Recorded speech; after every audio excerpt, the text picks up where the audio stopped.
this is week 3 of the North American LCS here in MLG Anaheim.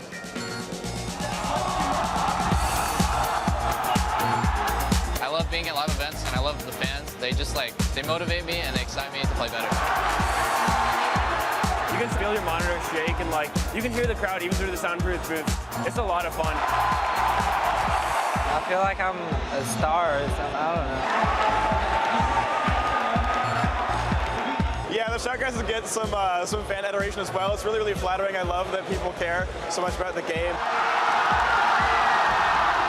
So the crowd here at Anaheim still definitely very TSM friendly. What's standing out to me this weekend is the amount of comebacks that we've seen. TSM, TSM. And when we beat them, it's like, wow, no more TSM. We've had some crazy games so far. Everybody's been enjoying themselves.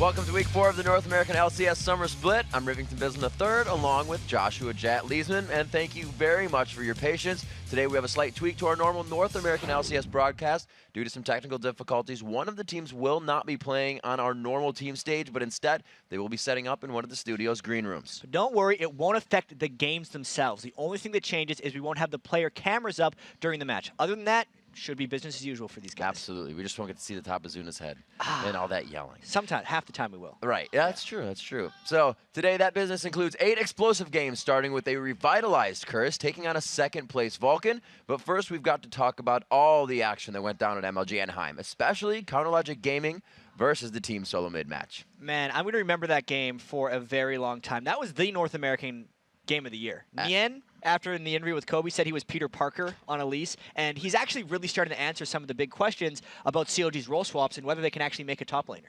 And with their epic win over TSM, CLG is now tied for second with Vulcan after Bloodwater and Crew became the only other team to take down Cloud9 this summer. Yeah, and Vulcan did not let Cloud9 dictate the pace of that game.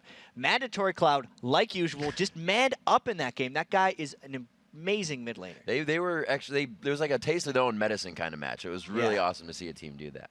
So even though they lost to Vulcan, Cloud9 still went 2-1 on the weekend and continues to reign at the top of the standings. Right, Cloud9, they avenged their loss against CLG last week, and then they also beat Team Coast. So they had a pretty tough schedule. They still look like the team to beat in North America. And even those 2 losses they've had have been really competitive games. Yeah, absolutely. So finally, we can't talk about MLG without mentioning Skara's epic APE. Yeah, he had 8 double kills against TSM. What a way to start the weekend at MLG. It's kind of the coin term. I think we had the in the park penta. Yeah, inside the park penta. He just kept so going, getting all the resets.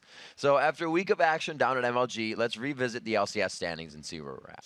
Cloud9 is still on top with an 8-2 mark. Pretty nice sitting there at the top of the list. While CLG Vulcan tied for second with a 6-4 record. In 4th place, it's Coast and Dignitas knotted up at 5-5, with Curse and TSM tied for 6th. And unfortunately, stalled at the bottom in last place is Velocity at 2-6.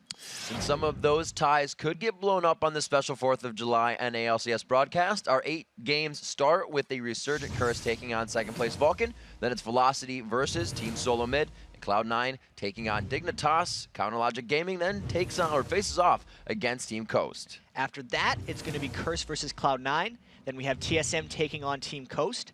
Velocity will battle CLG. And the last game of the day will have Dignitas squaring off against Vulcan. And as always, you guys can predict the winners of today's games by going to lolesports.com. Just click on the matches at the top right, go to week 4, and vote away. And then head over to Twitter, hit us up at LoleSports, and tell us which NALCS pro has stepped up their game the most so far this split, and why. All right, and check this out. Listen up. If we choose your tweet to be read on air later in today's show, you are eligible to win a Logitech G100S gaming mouse. But there are a couple of rules, so pay attention. First, you'll need to follow at LOL Esports. Second, be sure to use the hashtag LCS. And third, make your answers good. That's probably the most important part. That has to be the most important one. All right, we've got to take a short break. Yeah, I know, I'm broken up about it too, but get ready to turn that frown upside down, because when we return, it's the first match of this 4th of July party. Curse versus Vulcan. The 2013 NALCS Summer Split will be right back after these messages.